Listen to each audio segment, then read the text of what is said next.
أعوذ بالله من الشيطان الرجيم بسم الله الرحمن الرحيم وإذ واعدنا موسى 40 ليلة ثم اتخذتم العجل من بعده وأنتم ظالمون. پدی آیات کی اور ورپسی آیات کی الله تبارک و تعالی پدی دو آیاتونو کی دریم نعمت بیانوي په بنی اسرائیل باندې چې بنی اسرائیل تاسو ګناه کړی او د هغې معافي مې تاسو ته وکړله. نو الله وایي وإذ واعدنا، وإذ او کله چې واعدنا وعده واخیستله مونږه موسی د موسی علیه السلام نه 40 لیلة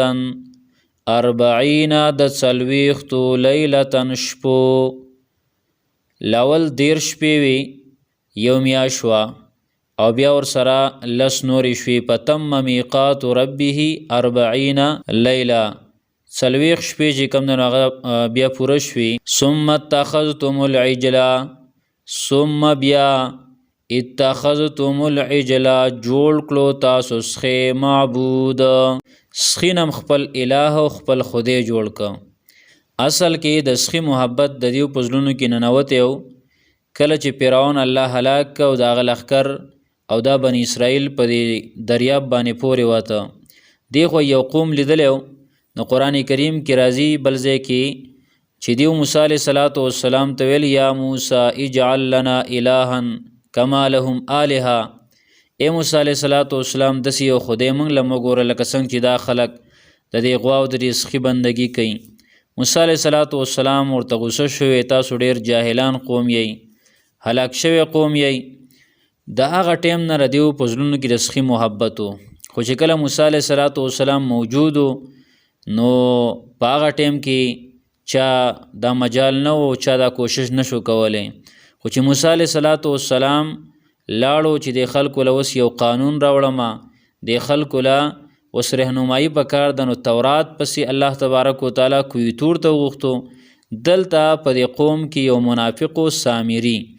هغه سامري د دې خلکو نه هغه زیورات وغیره او سامانونه واخیستل او د هغې نه یو سخی احساس که، هغه سخي به یو اواز کو نو بس خلک یې لیوني کړه او هغې داسې ناشنا کار ته صادرېده چېرې دا یو سخی احساس که هغه اوازونه کوي نو بس هغې ته په سجده باندې پرېوته. در مشرکانو حالي، بس مشرک سړی هغه چې کوم دی نو هغه په یو څه پسې ورپسې کي، بس کله په ګټې پسې ورپسې او کله په ستوري پسې ورپسې، کله په یو شي او کله بل شي پسې، د ده نه د در خطا شوی چې په کومه باندې لاړ شمه. نو د دې دپاره سخی جوړ کړی، نو دیو د سخي بندګي کوله. نو الله وایي ثم اتخذتم، بیا تاسو جوړ کړه العجل سخی خپل معبود من بعده وروستو د تلو د موسی علیه صلات وسلام نه وانتم او تاسو ظالمون ظالمان وی. ثم بیا عفونا مونږه معافي وکړه عنکم تاسو ته، ثم بیا عفونا مونږه معافي وکړه عنکم تاسو ته من بعد ذالک وروستو دینا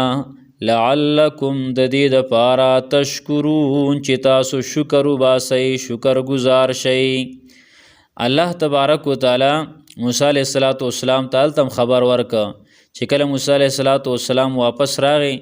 نو ډیر غوسم شه، خپل ورور هارون علیه الصلاۃ والسلام یې نایب پرېښی او هغه ته هم غوسه شه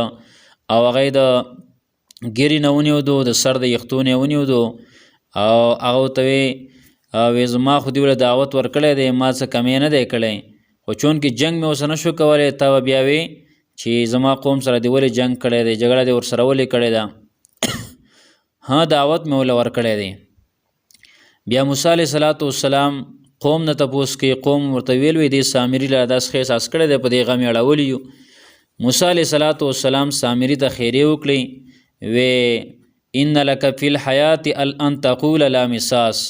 قرآن کریم کې الله هغه واقعه بیان کړې ده چې موسی علیه صلات وسلام وی الله تعالی په ژوند کې د سزا درکړي چې ته خلکو ته وایې چې ما سره لاس مه لګوئ. الله پکې دغه مرض ولګاو او لاړ هغه تباه شو موسی علیه السلام هغه سخې هغه یې د ځمکې له راګوزار که او بیا یې هغه وسېزه د هغې غیرۍ چې کوم ده نو دریاب ته واچوله. نو الله رب العالمین بیا دیو ته معافي وکړه، دیو توبه ویستله، دی ویل موږ نه غلطي شوې ده. نو الله وایي چې بیا موږ معافي وکړه تاسو ته وروستو له دې نه، دې دپاره چې شکرګزار شئ. وَإِذْ آتَيْنَا مُوسَى الْكِتَابَ بل نعمت په بني اسرائیلو باندې چې الله رب العالمین هغې له تورات ورکړی و. نو الله وایي ګوره کتاب مې درکړی دی، ستاسو رهنمایي ده پکې، ستاسو د ژوند د تیرولو طریقه ده پکې. وَإِذْ او کله چې آتینا ورکو منګه موسی الکتاب موسی علیه السلام ته کتاب، والفرقان او فرق کوونکې کتاب، فیصله کوونکې کتاب، فرق کوونکې کتاب چې د روا او د ناروا فرق کوي، د جایز او د ناجایز فرق کوي، د خراب او د ښه فرق کوي، د حق او د باطل فرق په دې سره کیږي. لعلکم د دې دپاره تهتدون چې تاسو په هدایت شئ. وَإِذْ قَالَ مُوسَى لِقَوْمِهِ يَا قَوْمِ إِنَّكُمْ ظَلَمْتُمْ أَنفُسَكُمْ. په دې آیات کې اوس پنځم نعمت ذکر کوي په بني اسرائیلو باندې چې سزا مول الله تبارک وتعالی ورنکړه او سزا د هغې معافي ورته الله رب العالمین وکړه. وَإِذْ او کله چې قال وویله موسی علیه السلام لقومه خپل قوم ته، یا قومي ای زما قومه، انکم یقینا تاسو ظلمتم ظلم کړی دی، انفسکم په خپلو ځانونو باندې، باتخاذکم العجلا باتخاذکم په سبب د نیولو ستاسو العجلا سخی لره په خدایتوب سره، فتوبو نو توبه وباسئ الی بارئکم خپل پیدا کوونکي ته، فاقتلوا نو ووژنئ تاسو انفسکم خپل ځانونه. یو مطلب دلته دا دی چې هر یو کس راولګئ او خپل ځان مړ کئ. دا ردیو ګرانه توبه وه چې الله رب العالمین وی اله به تاسو معاف کیږئ چې کله تاسو خپل ځانونه مړه کئ چې بس توبه هم قبوله شي. او یا مطلب د دې دا دی چې انفسکم نه مراد یو بل دی چې فقتلوا ووژنئ تاسو انفسکم یو بل لره، یعنی یو راولګئ بل مړ کئ. نو یو بل وژنئ او یو میدان ته وځئ، نو بس که څوک پاتې شو چې هغه هم معافي او که څوک مړه شو چې هغه هم معاف شي. او یا مطلب دا دی چې کومو خلکو د سخي بندګي کړله او بعضې خلک داسې چې هغې د سخي بندګي نه ده کړ، نو چې چا د سخي بندګي او عبادت نه دی کړی هغه راولګئ او دا د سخي بندګان دا چې کوم ده نو دا ووژنئ، دا مړه کوئ، نو توبه هم قبوله شي. ذالکم دا کار خیر ډیر غوره دی لکم ستاسو دپاره، عند بارئکم په نزد د پیدا کوونکي ستاسو باندې، فتاب علیکم نو پس مهرباني وکړه الله تعالی په تاسو باندې، انه هو التواب الرحیم یقینا د الله تعالی توبه قبلونکې مهربان دی. وَإِذْ قُلْتُمْ او کله چې ویل تاسو یا موسی اے موسی علیه السلام، دا بل نعمت په دې آیات او ورپسې آیات کې بیانوي چې دیو یو ناروا خبره وکړله، د الله د بغاوت او د الله د خلاف خبره وکړله، نو الله رب العالمین په مرګ راوستو، بیا د مرګ نه وروسته دوباره بیا الله را ژوندي کړه. نو د مرګ نه راژوندي کېدل دا یو نعمتو په دیو باندې الله بیان که. او اصل کې واقع داسې وه چې موسی علیه السلام دیو له تورات راوړو، نو دی ویل موږ دا نه منو هغې پورې چې موږ سره الله رب العالمین خبرې نه یې کړي، موږ هم ځان سره بوځه. موسی علیه السلام تقریبا 80 کسان ځان سره بوتله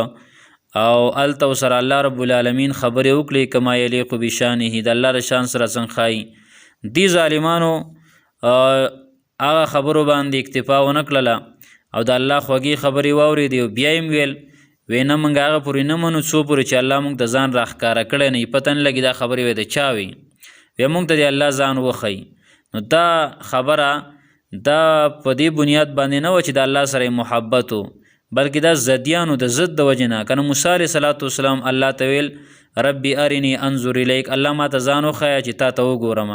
پاغي باندې الله رب العالمین نو خپه شوی، خو دیو د زد او د عناد د وجنه ویل، انکار د وجنه نه منل، دا خبرې نه منلی، تورات نه منلو، نو الله په عذاب راوستو.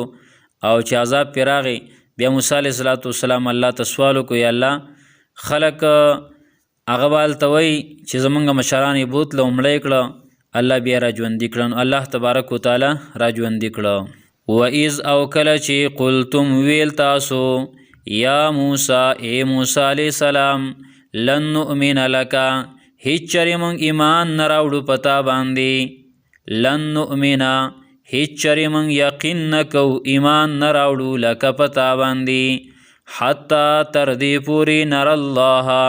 چې موږ وینو الله تعالی لره جهرتن ښکاره، فاخذتکم الصاعقة نو ونیول تاسو لره تندر وانتم او تاسو ورته تنظرون کتل، ثم بعثناکم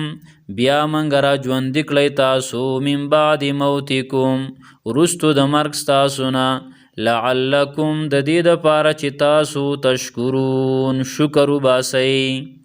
د آیاتونو ترجمه دوباره بیا واورئ. وَإِذْ او کله چې وعدنا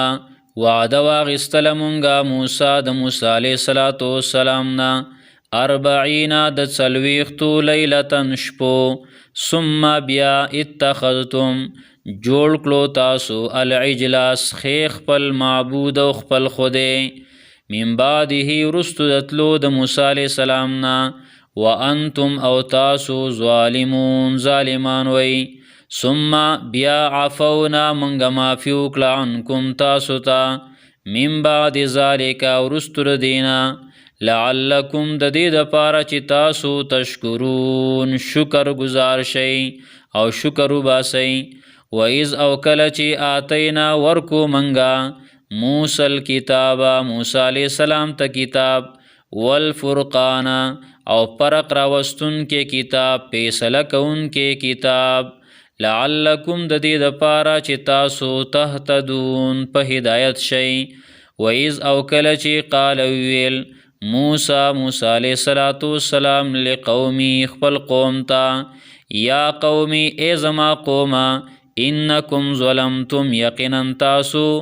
ظلم کړی دی انفسکم په خپلو ځانونو باندې، باتخاذکم العجل په سبب د نیولو ستاسو سخي لره په خدای توبه، باتخاذکم په سبب د نیولو ستاسو العجل سخي لره په خدای توب سره، فتوبو نو توبه وباسئ تاسو الی بارئکم خپل پیدا کوونکي ته، فاقتلوا نو ووژنئ انفسکم خپل ځانونه یا یو بل، ذالکم دا خیر لکم ډیر غوره دي ستاسو دپاره، عند بارئکم په نزد د پیدا کوونکي ستاسو، فتابه نو پس مهرباني وکړه الله تعالی علیکم په تاسو باندې، او دا سزا ته الله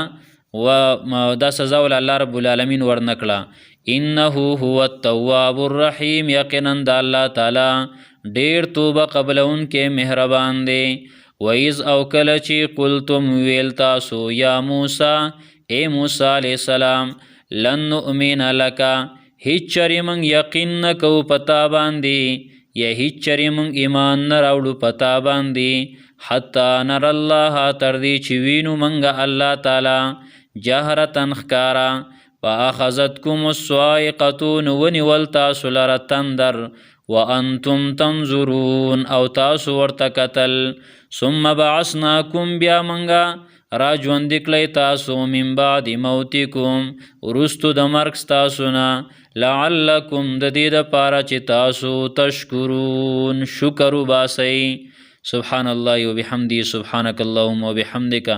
نشهد ان لا اله الا انت نستغفرك ونتوب اليك.